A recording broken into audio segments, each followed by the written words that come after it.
So what we're doing today is we're collecting the logs that we put on the ground last January. We're going to pile the brush, get the logs decked up, ready for the sawmill, which is coming in about 1 month.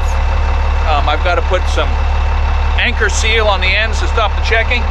Si drove his cat over the hill. He just lives, you know, pretty close. And so we're all going to kind of try to collect this and get ready for the mill. This cat is set up with rippers on the back instead of a winch, so it's not exactly going to be logging, but it's our impersonation of logging.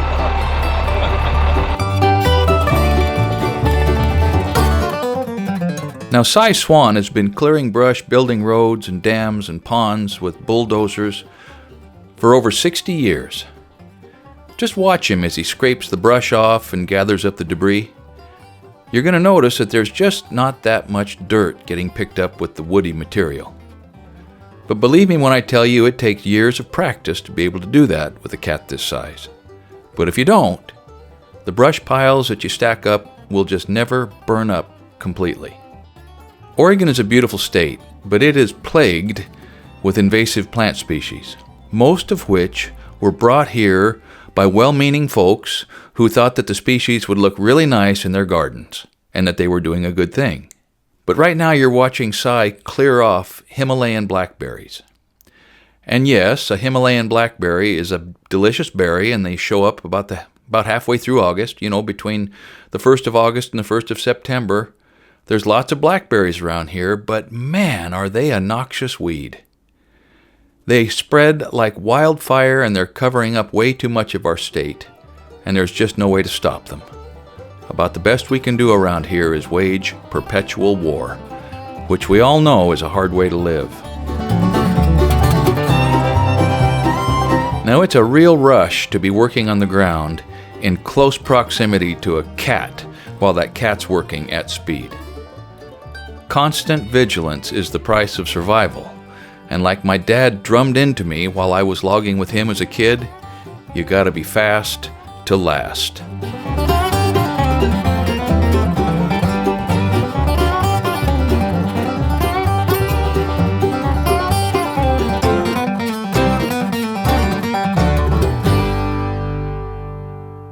There's going to be quite a bit of firewood left over as a byproduct of this whole process, but I'm only taking the easiest parts.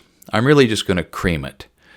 I'm bucking off the tops, or the flowers, where they're about 6 inches in diameter, and just bunching up the rest.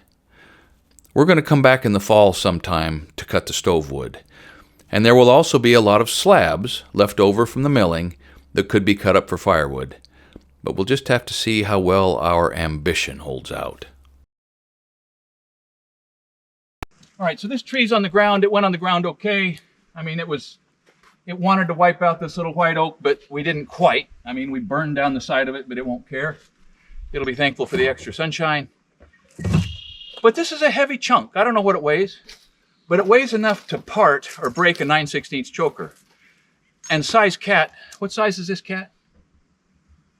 It's a 15, but it weighs about 44,000. TD15, International Dresser Company, TD15, weighs 44,000 pounds, very fast, very nimble, pulls hard, and without a winch, it's either all go or no go, right? But anyway, the cat wouldn't even know that it broke the choker, and the tree might not even know that it had been pulled on. So in order to preserve size chokers, I'm going to show you how chokers work. A simple set is just around the tree, the nubbin goes into the bell, bam. You set it 2 to 4 feet back from the end to minimize the likelihood of it pulling off and to minimize it hang up on stumps, and that's just it. You just set the choker and keep working. But when you have a hard pull, and this is going to be a hard pull, you can either set a bridle or a swede, which is 2 different ways to get 2 chokers working on one log. If you're going to use one of these 2 special hookups, bridles or swedes, you got to have 2 chokers the same length. If they're different lengths, they're not going to pull evenly, and you just can't do it. But the first thing we're going to do is set a swede. Both chokers go around from the same direction, like that. And then you put the nubbin of one in the bell of the other. So this nubbin goes with that bell, So I'm going to put this nubbin in this bell. And I'm going to take the other nubbin and put it in this bell. And so now two chokers are coming tight at the same time. And this is a pull that even this tractor would it would lose just 30 or 40 RPMs before it parted both of these, maybe. So that's one way to sort of reinforce your rigging. The other way is a bridle. You'll see that when this comes tight, it pulls pretty much like it's just one choker. The connection, the purchase happens on one side of the log. And that's great. But sometimes if you've got the winch line run way out, or you're working high lead or something, and one particular log has got to come up through, a rat's nest of stumps and hang-ups and rocks and stuff, and you don't want it to hang up, that's another reason to set a bridle. With a bridle, the chokers go around the log from opposite sides.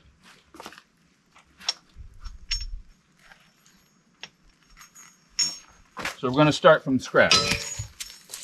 We're going to take this choker and throw it over from this side. And we're going to take this choker and throw it under from the other side. First nubbin, second bell, second nubbin, first bell. I guess I got that right. And then the trick is to render them down evenly. And so what you have now is a log that is restrained on both sides.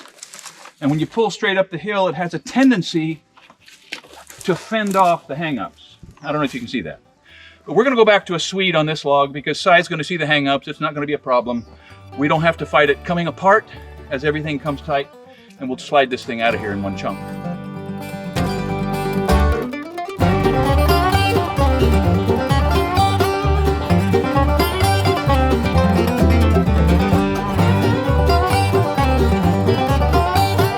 The decision about where to deck up these logs is committing the Wood Miser sawmill that's coming up here to one exact location. Wherever the logs are is where the mill has to set up. But easy access and plenty of room to work are the big concerns, and I hope that I got it right.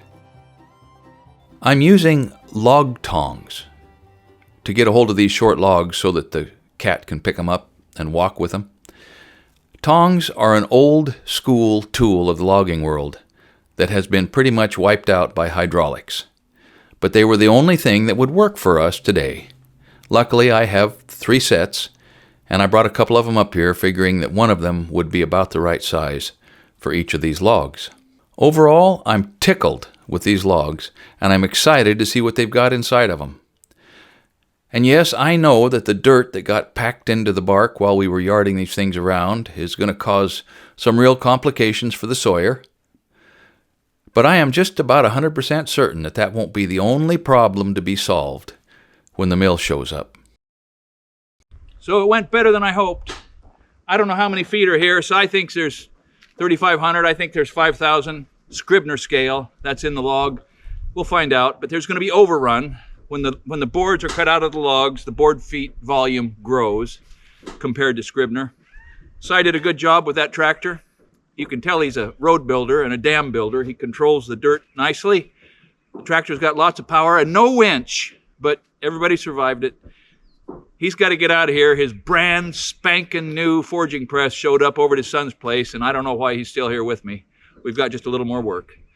So you're going to get another look at this material before it's all done, and we'll turn it into something a little easier to pick up and move around than these things are. Hey, and tell them our tongs stood up. Okay, let me throw in a piece. So those tongs that you watch me setting, the small set of tongs, Si and I forged in my shop, 12 years ago, Si? Probably. And the other one, we just forged the linkage. I got the tongs from Bill Martineau. They didn't have the rings at the top, and so we forged those, and darn if they didn't hold up. So there's something to be said for tongs. It's an old school solution, but when you don't have a real loader and you're using a bulldozer, you got to do what you got to do. Thanks for watching Essential Craftsman, and keep up the good work. Before I get these things cut into boards, I need to seal the ends of the logs. You seal the ends so that the moisture doesn't come out of the end too fast and cause a bunch of checking. Well, I'm a couple months behind on some of these, and I should have already done it, so I'm going to cut a few inches off the ends, put this anchor seal product on both ends of all these logs, and have them ready to cut into boards in 3 weeks when the sawmill shows up. I am excited to see what's on the inside of these, and part of due diligence is making sure that the ends of the boards are already going to be covered with a wax emulsion so that they dry more or less evenly. So this log is dirty. I did not get this painted in January when I cut it down, so there's a little bit of checking. I'm going to peel about 4 or 5 inches off the end of this, get rid of the junk, and give myself a nice, smooth, clean end to seal up. Part of the trick of cutting on a landing, bucking on a landing, is not continually dulling your saw. The dirt that's on these things will take the edge right off your saw, especially if you pull it through the wood. If you grab it with a tooth and pull it through the wood. Which means that if you're careful, you can pull the dirt off of the log with the bottom of the saw, or push it off of the log with the top of the saw if you keep track of where the dirt happens. So you'll see me start in some places, push through in other places. I'm trying to throw the dirt off of the log rather than pulling it through the cut.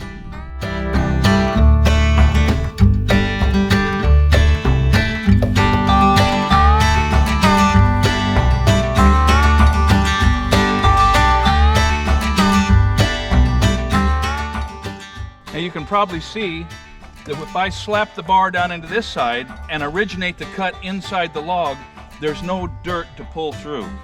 So we'll see if we can just finish this up without wrecking my chain.